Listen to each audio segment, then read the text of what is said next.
Assalamualaikum warahmatullahi wabarakatuh. Nama saya Vina Widya Ernasari, NIM 2022-11651. Di sini saya akan menjelaskan tentang implementasi sistem manajemen pengetahuan dan kinerja institusi pendidikan tinggi di negara-negara berkembang.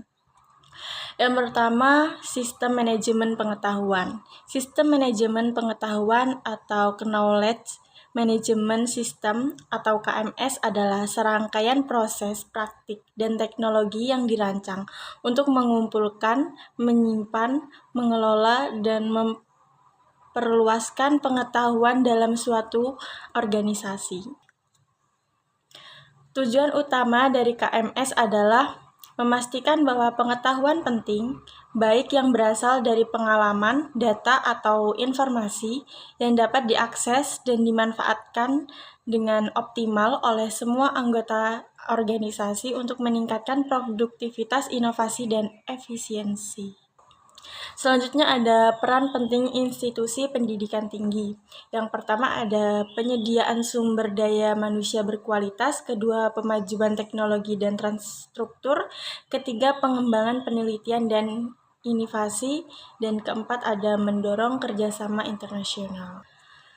Selanjutnya ada alasan implementasi KMS di negara berkembang. Yang pertama, meningkatkan kualitas pendidikan dan penelitian.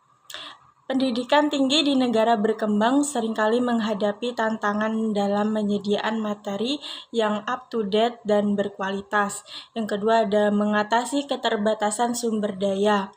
Negara berkembang memiliki keterbatasan dalam hal anggaran, tenaga ahli, dan fasilitas pendukung pendidikan. Yang ketiga ada mendorong inovasi lokal. Mengimplementasikan KMS, negara berkembang dapat memanfaatkan pengetahuan lokal yang relevan untuk menciptakan solusi yang inovatif yang sesuai dengan kebutuhan dan kondisi lokal. Yang keempat ada meningkatkan efisiensi operasional dan kinerja organisasi.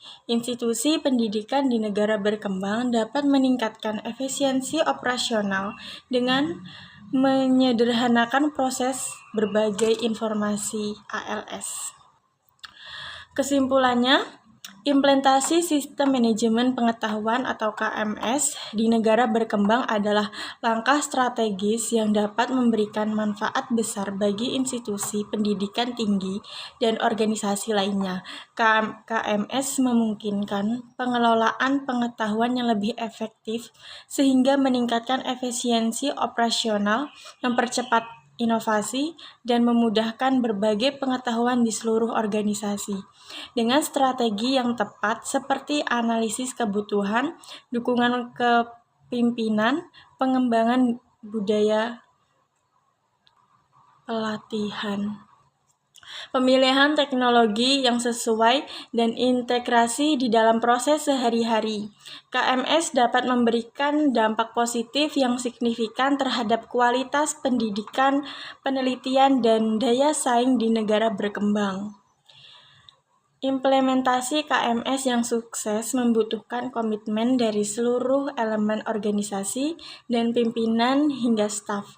Jika dilakukan dengan tepat, KMS hanya membantu memecahkan tantangan internal, tetapi juga bisa memperdayakan institusi pendidikan tinggi di negara berkembang untuk mengatasi keterbatasan sumber daya, meningkatkan produktivitas, dan menciptakan pengetahuan yang relevan bagi kemajuan masyarakat lokal dan nasional.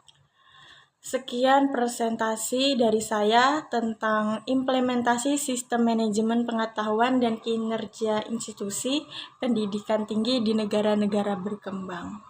Terima kasih.